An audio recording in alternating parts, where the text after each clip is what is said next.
Ladies and gentlemen, welcome to another episode of Just Another Talk. If you haven't seen the debate by now, I'm pretty sure you've at least seen, I would say, the most famous clip ever.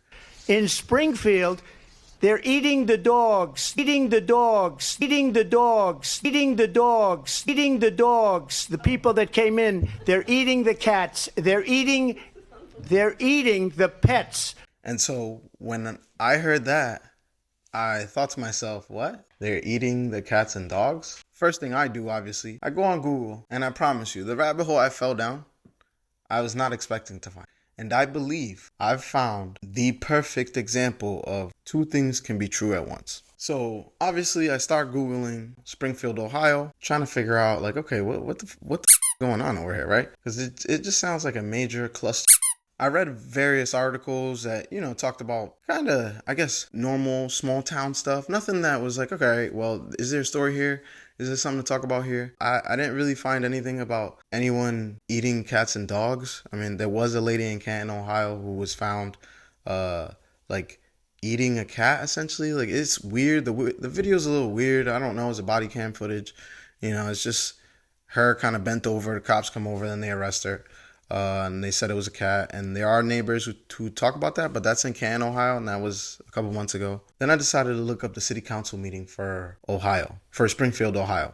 And when I did that, I came across this video. In case you didn't know, in every municipality or town, city, at City Hall, or usually at a designated government building, they have meetings about your said town or city that you live in. And it's just, governing issues from the smallest thing of like, if you live in the suburbs, maybe how high you could have your grass, all the way to, how much shit you could have on your front lawn. An example of an ordinance in the city is like, hey, you have to let the city know before you pave over dirt, right? Because there's only so much quote unquote plantable land, right? They don't want you just paving over it because they could plant a tree there, which they're not, but whatever. City ordinances is my point. In case you didn't know, right, you can go to your local city council meeting and you can get a lot of information and, get to know your reps. It's a good way to start learning how the country you live in is governed if you live in the United States. The city council meeting that I watched was from the 15th. Before the meeting started, one of the city council members gave a preemptive speech. It was supposed to be a way of like, I would assume, just keeping the temperature cool in the room, but it just seemed a little off. It sounded a little bit more defensive than anything. Like they were trying to, hey, this is not happening, so you don't have to, bring that up. Like, we've looked into this kind of idea. I don't know. That's just kind of the thought process I had. But regardless, let's just watch. That allows for SIP to read a statement before we begin public comments. The City Commission is committed to creating a meeting environment that allows for civil and constructive dialogue as we work together on the challenges facing our community.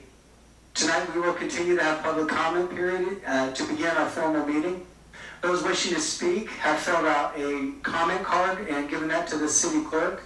No comment cards, no new cards will be accepted 15 minutes after roll call of the formal meeting.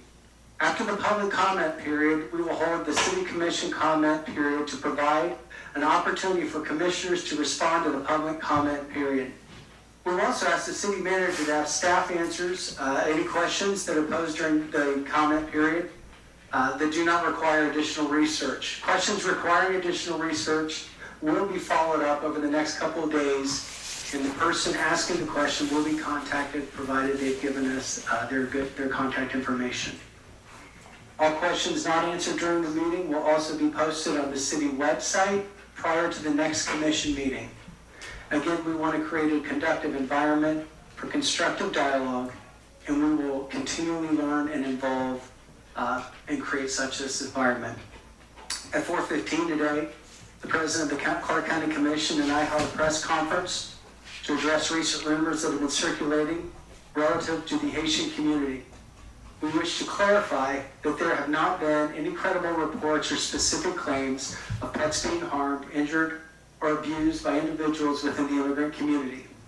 The news story regarding a cat being killed and consumed did not originate in Springfield, Ohio. It actually involved a Canton woman who was arrested for animal cruelty last month. Additionally, there have been no verified incidences of immigrants engaging in illegal activities such as squatting or littering in front of residents' homes. Rumors like these are taking away from the real issues such as housing concerns, resources needed for our schools, and our overwhelmed healthcare system.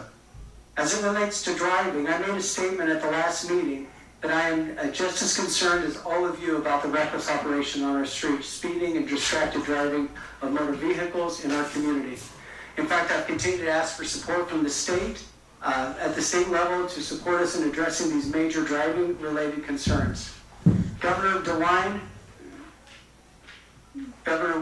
held a press conference in Columbus at 3:30 this afternoon, and he ordered the safety director to provide resources to the State of Ohio Patrol immediately, beginning in the morning, to begin the driving data. This is a data-driven enforcement surge that will be held here in Springfield and Clark County to support our officers and the deputies in the area.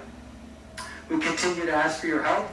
As you know, we have continued to ask for support from our state and federal officials on this matter. He laid out a lot of things, and when you look at the rest of this video, pretty much everybody that's in there, outside of a few people, are complaining exactly about the things he says not to worry about. So I just think it's kind of like, it was like a preemptive, like, hey, we know about this stuff, guys. But regardless, let's keep watching. We felt it would be in our best interest to be here after recent comments. You know, I wish that my son, Aiden Clark, was killed by a 60-year-old white man. I bet you never thought anyone would ever say something so blunt. But if that guy killed my 11-year-old son, the incessant group of hate-spewing people would leave us alone. The last thing that we need is to have the worst day of our lives violently and constantly shoved in our faces. But even that's not good enough for them. They take it one step further. They make it seem as though our wonderful Aiden appreciates your hate, that we should follow their hate. And look what you've done to us. We have to get up here and beg them to stop. Using Aiden as a political tool is, to say the least, reprehensible for any political purpose.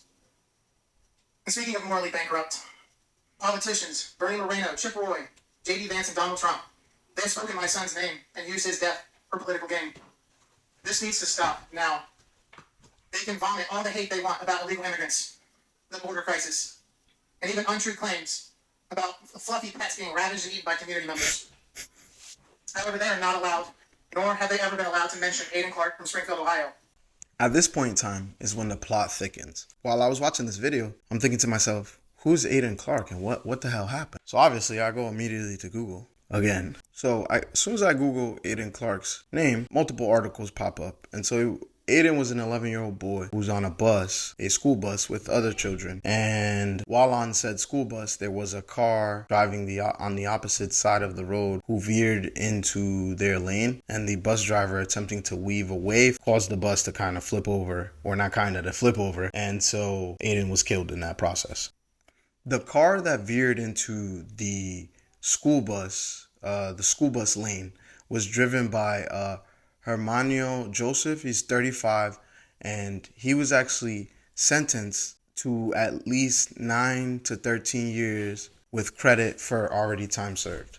But even in the article here that I was reading from, it does say at one point that he did say he was sorry, and you could see the remorse in his face. This is where I think we get to the point where two things can be true. You have an influx of immigrants coming in, and in Ohio, they just might happen to be Haitian. In Ohio, at Springfield, Ohio, to be specific, they might just happen to be Haitian. But just because you do have Haitians coming in, they're all not terrible people. Even the judge says Joseph is guilty, but he deserves some level of mercy and grace because of this incident, which again is a tragic accident. The article also adds that he wasn't under the influence, so you can tell that it was an accident, and accidents happen. That's why we have insurance. Here's the plot twist: he only had an ID, didn't have a license, and didn't have insurance. This is where two things can be true at once, where you can have a situation of a man like Joseph who has kids himself, even his brother attests for that as well, who now is going to jail because he tried to better his life, but he didn't follow the rules of the land he lived in, and now someone lost their child. I don't think immigration is bad. I think that this proves that there are people here who immigrate to this country who are trying to do good by said country, and sometimes they get caught up in a position like this where this is chance. Could this have been avoided? Who knows? That's something that we can debate. We can go back and forth. He should have got a class. He shouldn't have been driving without a license. He has kids as well that he has to feed, that he has to bring from school and he has to go to work. So it's one of those situations again where I say it's multifaceted, and it's real easy to just blame, quote unquote, the people immigrating here. Two things can be true at once. Both my parents immigrated to this country. I understand perfectly, and I've had amazing examples of other people who immigrate to this country, come here, follow all the laws, and sometimes follow the laws way more than people born here. And I know I was raised in a manner to, even when no one's looking, somebody is looking. So it's best to do the right thing. It's a fucked up situation. Who knows if it could have been avoidable, but it happened, and now we have to figure out how to deal with it. Let's continue to the next part. There's not a day go by that not one of the dozen bus drivers that service CTC and STEM aren't making evasive maneuvers, avoiding people that can't drive. And this is no matter, it's everybody. It's not a specific color. It's not a specific birthplace of origin. It's everywhere. So you've got kids out there that are walking to school, crossing the street. You got people that are passing buses on the right. They're blowing the red lights on the bus, running stop signs. I almost had a pedestrian strike on South Lime at the Speedway. I was coming down John Street, making a right on South Lime to go to STEM. Four or five individuals went to step off the curb right in front of my bus. 20-some thousand pound torpedo full of kids, and they think they're going to win. So it's bad. My concern is the money that you're going to get, or we called it the surge. When you guys do like a sobriety checkpoint, you put it where the bars are. I hope that you're going to put these people in the same position or same places that we have the highest amount of act, that you're using that demographic to place them. And I hope every traffic judge and magistrate is watching this right now, because you guys are failing this city. So people are getting cited. They're getting called into court, and because of translation issues, they're dismissing their cases. And the people that they think it's a free ride. So I'm challenging the mayor, everybody up there tonight. About a year ago, this very day, I spoke about towing cars being driven by non-licensed drivers. And I think Jill and I had a little spirited debate, and it actually come to culmination that it was discretionary. You guys can end the discretion tonight. You can create an emergency ordinance, because your charter allows that. You can say any vehicle driven by an unlicensed driver gets towed. There isn't a single tow company in this city that won't accept the business. If they got to rent space, they'll rent space. Because if our courts aren't going to penalize and punish monetarily the people that are breaking the law, you can by a tow bill. You can fix it tonight. I challenge you. Thank you. So I think it's interesting in this portion of the clip as well, where he says, oh, I'm not talking about any specific person. It's just people can't drive. But then he also states later on that when people are going to court, they're dismissing the case because of translation issues. So I think we all know who he's trying to allude to. He's just trying to do it in a polite way. He's not necessarily wrong. After seeing this, I'm thinking to myself, like, okay, is it really this bad in Ohio that you have multiple people come to the city council meeting and speak upon the level of bad driving in Springfield, Ohio? So I go look at X and TikTok, I tried IG as well, and I Googled a bunch of stuff, but I found multiple videos.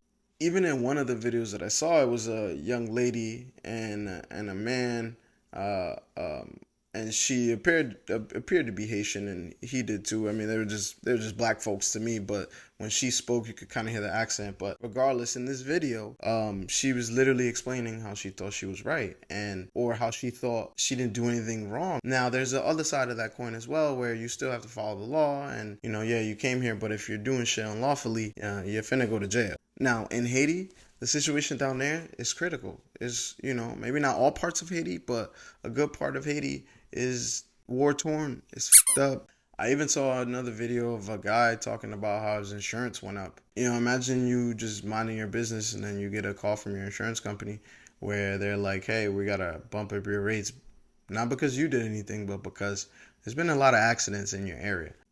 And I genuinely thought when I first heard, Donald Trump, also known as Toronto Dump, when I first heard him say they're eating the cats and dogs, I just laugh. It's just like, come on, dude, really? Like, and then you go look this, you go look it up, and they have what I'd like to think bigger problems than, you know, the alleged story of cats and dogs. And I literally found that with like 4 clicks. So again, just something else that I just kind of stumbled upon. You know, I'd love to know what you guys think. I'm just some black kid in his living room Googling some shit, and I done figured out some things that I didn't even think I'd figure out. It's kind of crazy. I genuinely wasn't going to make a video about Ohio. I was just going to talk about the debate. And once I started Googling some of this shit, I realized, hold on, Ohio's a little bit more pressing. I'd love to know what you guys think. Drop a comment down below. I'd love to know what you guys think. If you live in Ohio, is this really happening? Where in Ohio do you live? Are you in Springfield? Are you in Canton? Don't forget to check out the merch store. Make sure you like and subscribe. We're on path to try to get 1,000 followers. Come on, guys. I'm getting a gazillion views, and you guys aren't following. Just make sure you press that subscribe button. It's real simple. It supports the channel and it helps me out.